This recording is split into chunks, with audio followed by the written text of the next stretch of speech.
IELTS Reading Module Part 2. And now we are going to review our final strategy of the reading task, which is the multiple choice questions. In the IELTS exam, you'll be asked to choose the appropriate letter A through D and write in boxes 1 and 2 on your answer sheet.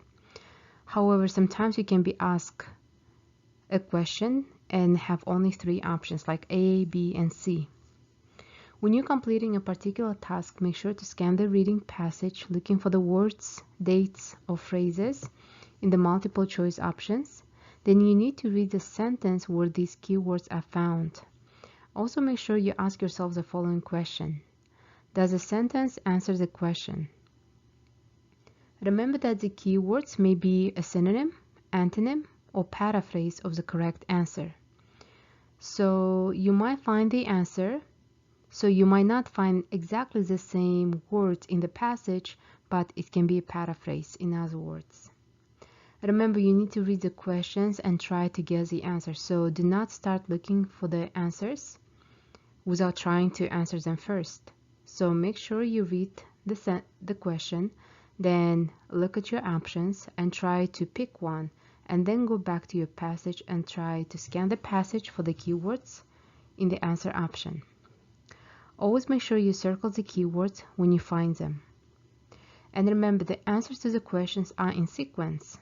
So it's not all over the paragraph, so you have to keep in mind the answers to the questions are in sequence, so it's easier to stay focused that way too.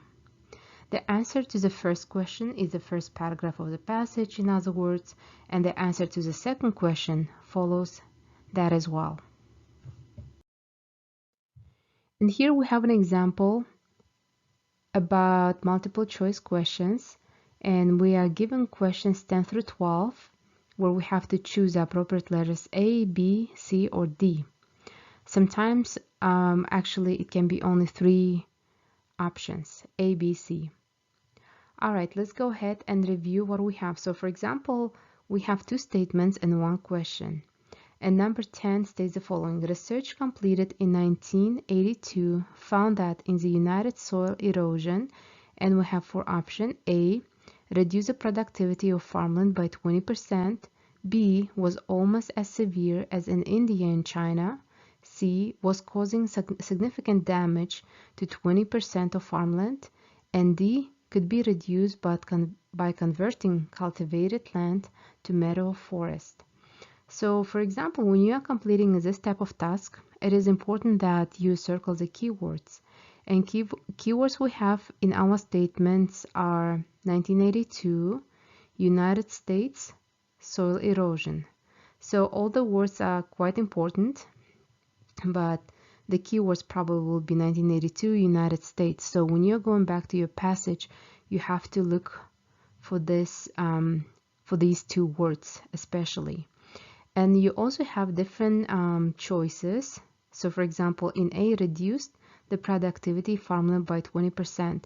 You have to keep in mind that sometimes you're not going to be able to find exact the same words, so you have to look for synonyms. For example, when we have the word reduced, so you might find in the passage, in the text, something like decreased instead, synonym. And next one, for example, you have was almost as severe as in India and China. So here can be again another paraphrase, and you also have to pay attention to the words such as almost or often or significant. So these are type of words that are very important to pay attention to. So make sure before you start going back to your passage, you read your statements or questions carefully, circle the keywords, and then check your answers. For example, you see A, B, C, D, you have different statements, and think about the paraphrase. Sometimes you're not going to find exactly the same words, but it's going to be paraphrased in the passage. And that's how you're going to complete your multiple choice type of questions. And now we are going to review our final strategies and tips for our today's lesson. Remember, in order to answer multiple choice questions, you need to highlight keywords and eliminate other answers. That will help you stay focused, and you'll have a better chances to get a correct answer.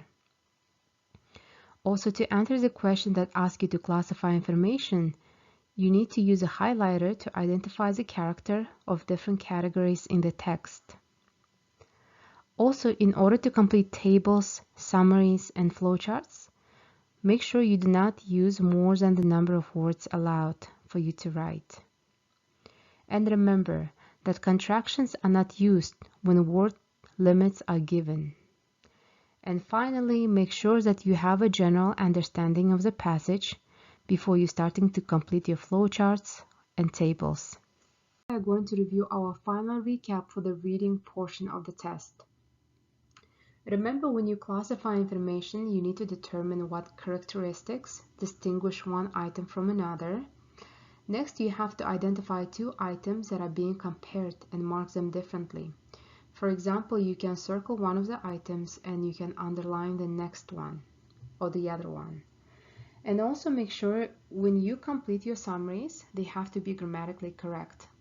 If they're incorrect grammatically, you'll be penalized for that. So keep that in mind and make sure that you feel confident with the parts of speech and practice in advance.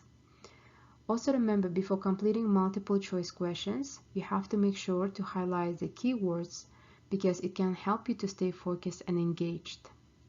And the final thing we have to review, our final point, is to remember, before completing flowcharts and tables, make sure to read the words that are given in the graphics. And that's what we have for our reading strategies, guys. I hope it was very helpful for you and you learned a lot during our reading course.